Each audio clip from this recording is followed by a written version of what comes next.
I do not think that any third country could change in principle the relations between Moscow and Tehran.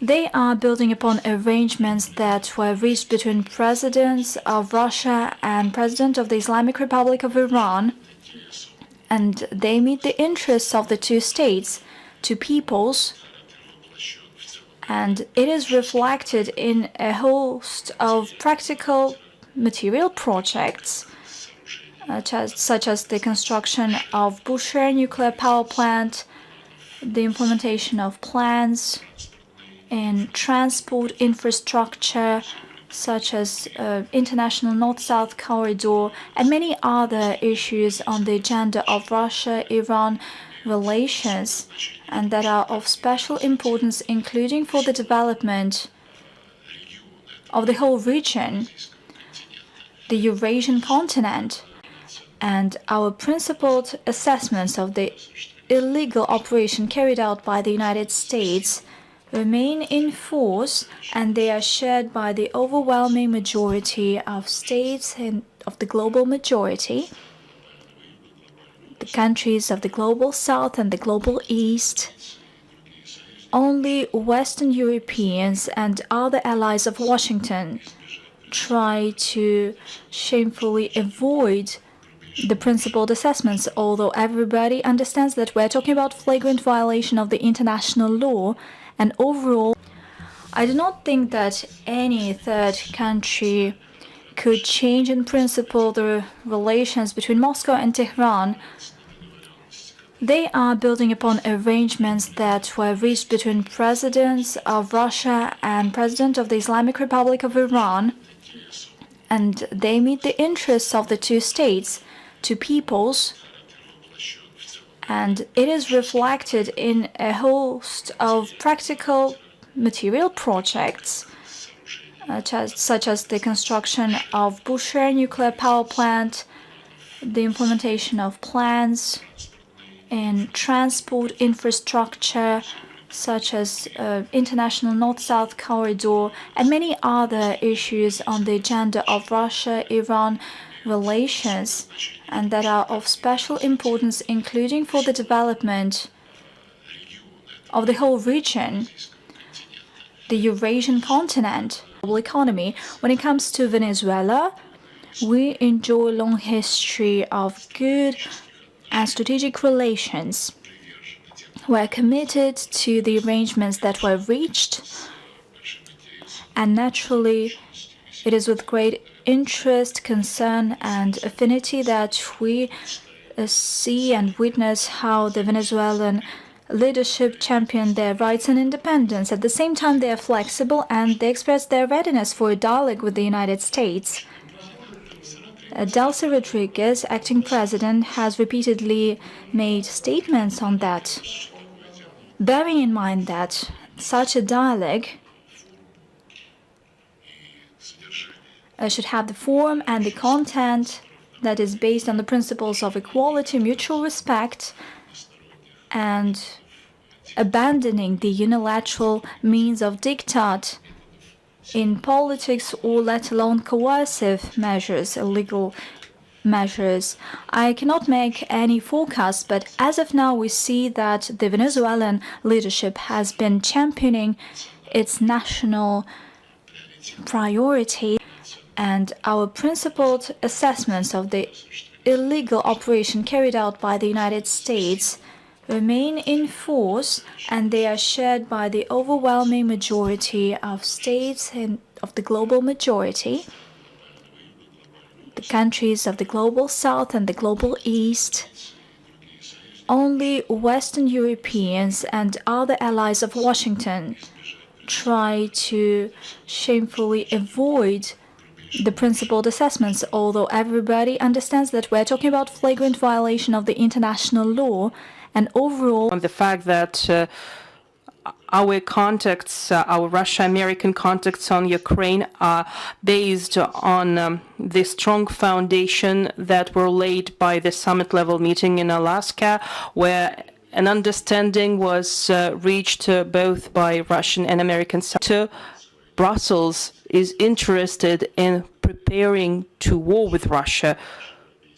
That's what our European colleagues want. But judging from our previous contacts with the United States, starting from the U.S.-Russia summit in Anchorage and following the subsequent contacts with Witkoff and Kushner, we see that the United States understand that such scenario is unrealistic. They want to curb any attempts to drag Ukraine into NATO.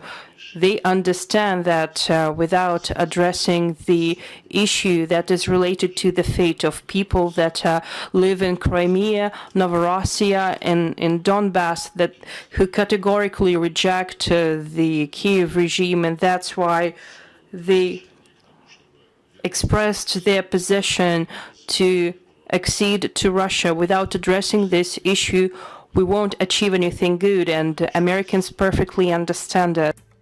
Russia has issued its sharpest warning yet as tensions between the United States and Iran move into dangerous territory.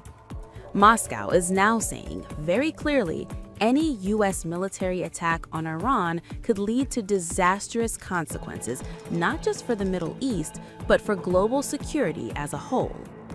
On January 13th, the Russian Foreign Ministry released a strongly worded statement accusing the United States of what it called subversive external interference in Iran's internal affairs.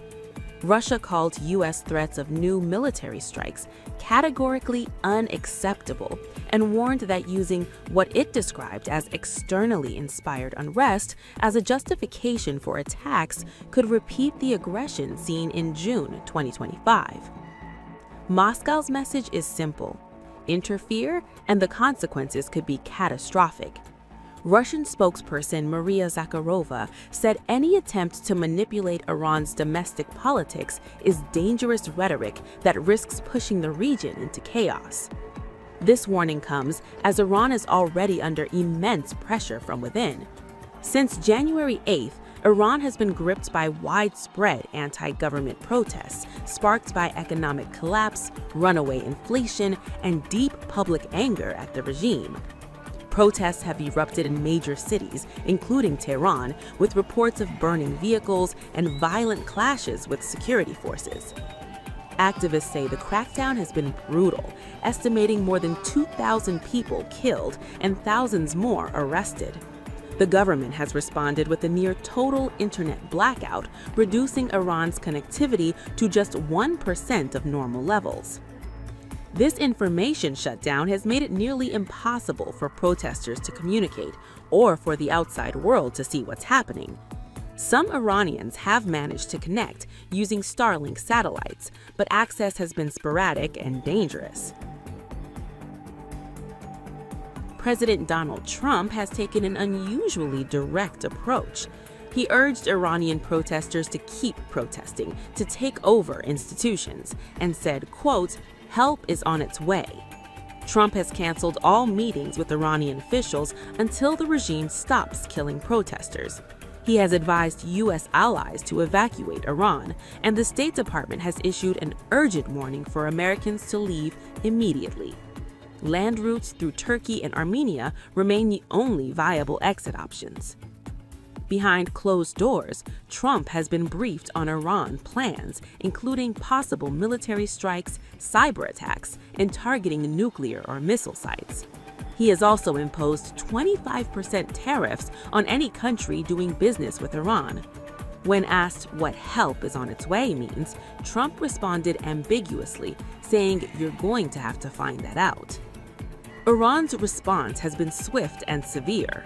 Security forces are raiding homes, seizing Starlink terminals, satellite dishes, phones, and computers. Authorities are jamming signals and confiscating equipment labeled as tools of espionage and sabotage. Despite the blackout, videos continue to surface showing protests and deadly violence. Meanwhile, global powers are taking sides. China has rejected the U.S. tariffs, warning against foreign interference as it relies heavily on Iranian oil. Turkey has also warned that any strikes on Iran would only deepen the crisis. And Russia has made it clear it will not accept what it calls U.S. blackmail. So, is this a road to World War III? For now, experts say not necessarily, but the risks are real. A U.S. strike could prompt Iran to retaliate against U.S. bases or Israel and could trigger a regional domino effect from Iraq to the Strait of Hormuz. Diplomacy is still on the table, but the window is narrow.